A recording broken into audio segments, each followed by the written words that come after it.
c'est à ne plus rien comprendre dans ce club. On ne comprend plus rien. Un coup, ça s'en va, un coup, ça revient, un coup, on démissionne, un coup, on ne démissionne pas, un coup, ça part d'une simple proposition. Finalement, c'est une réelle démission. Ça me donne une migraine, mais incroyable.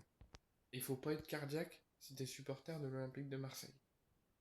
Ça se passe, j'ai envie de dire, différemment dans tous les autres clubs. Mais une gestion pareille, une gestion aussi catastrophique, je pense qu'on doit être les seuls dans le football à faire ce genre de gestion qui est très dramatique et très catastrophique.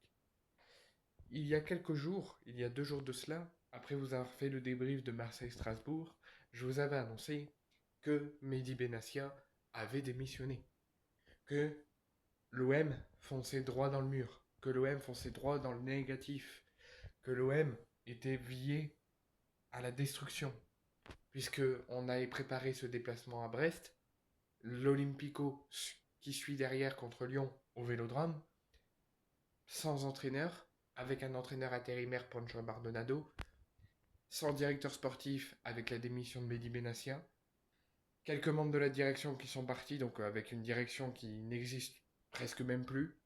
Ça veut dire qu'on se déplace, mais avec un club avec un vide intérieur. Avec un club vide. On perd un coach, on perd un directeur sportif, un président à l'ouest, des membres de direction qui se cassent. Le club ne ressemble plus à rien. Et là, l'OM nous surprend encore une fois. Parce que je me disais bien, on nous parle d'une démission, Benassia confirme, Benassia officialise, les journalistes en parlent, mais le club n'en a pas parlé. Le club a fait un communiqué sur le départ de Roberto De Zerbi. Le club a fait un communiqué pour annoncer la fin de la collaboration avec le coach italien et que l'OM s'activerait dans les prochaines semaines pour se trouver un nouveau coach et que ça serait Pancho Bardonado qui prendrait l'intérim en attendant. Mais le départ de Mehdi Benassia, l'OM n'a pas fait de communiqué. Ça fait bientôt une semaine qu'il est parti, qu'il a pris sa décision, qu'il est resté au club quelques jours et qu'il a annoncé il y a 2 jours officiellement son départ. Et l'OM n'avait pas encore communiqué. Et moi je vous dis, le déplacement de Franck McCourt n'est pas pour rien qu'il s'est déplacé contre Strasbourg. Oui, de temps en temps il se déplace voir nos matchs, mais c'était sûr que dans l'état actuel des choses, dans la crise actuelle des choses, ça allait s'accélérer. Et déjà qu'il ne fait quasiment rien pour le club, qu'il ne met pas de moyens pour le club, qu'on a un propriétaire qui s'en fout royalement du club, bah là, j'ai envie de lui dire merci. Parce qu'il est en train de nous sauver, il est en train de nous faire bouger les choses. Pablo Longoria fait n'importe quoi, prend des décisions de n'importe quoi. On n'a pas de coach, on n'a pas de directeur sportif. Pablo Longoria lui a fait les louanges à Benassia, mais au final, il le fait partir. On est un club qui est en pleine destruction là. Il y a une rupture totale avec les joueurs, il y a un manque d'investissement, une rupture avec les supporters. Et là, Franck McCourt débarque. Franck McCourt était de retour à Marseille aujourd'hui. On entendait avec les journalistes ces derniers jours comme quoi peut-être qu'il y aurait un gros coup de tonnerre qui tomberait sur la tête de l'OM aujourd'hui. Et je vous l'annonce, c'est bien le cas. Puisque Mehdi Benassia, qui nous a annoncé sa démission, il ne partira pas. Mehdi Benassia nous fait une Sébastien Lecornu en tant que Premier ministre au gouvernement.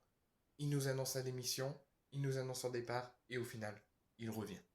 Mehdi Benassia reste à l'Olympique de Marseille et ne démissionnera pas. Franck McCourt était totalement contre le départ de Mehdi Benassia, qu'il considère que l'OM a su se relever, a su se faire face aux crises, a su construire une équipe compétitive, et le seul principal qui a réussi à relever l'OM et à le remettre où il doit être, c'est Mehdi Benassia.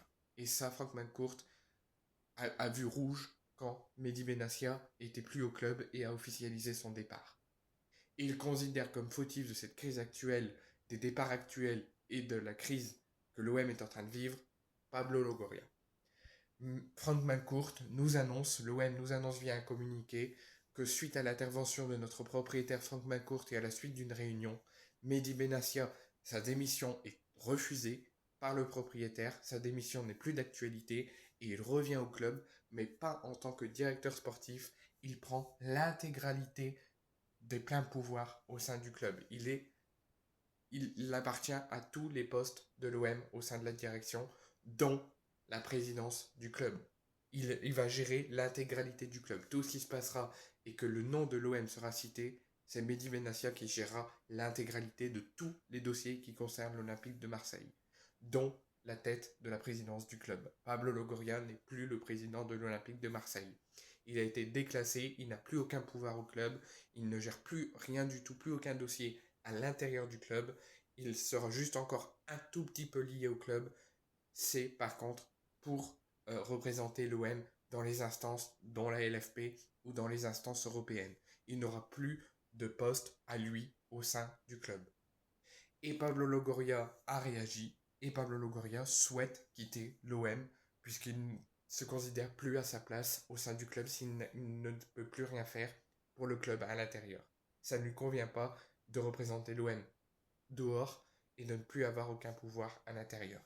Donc c'est vraiment, l'OM là part dans tous les sens, et ça m'inquiète encore plus.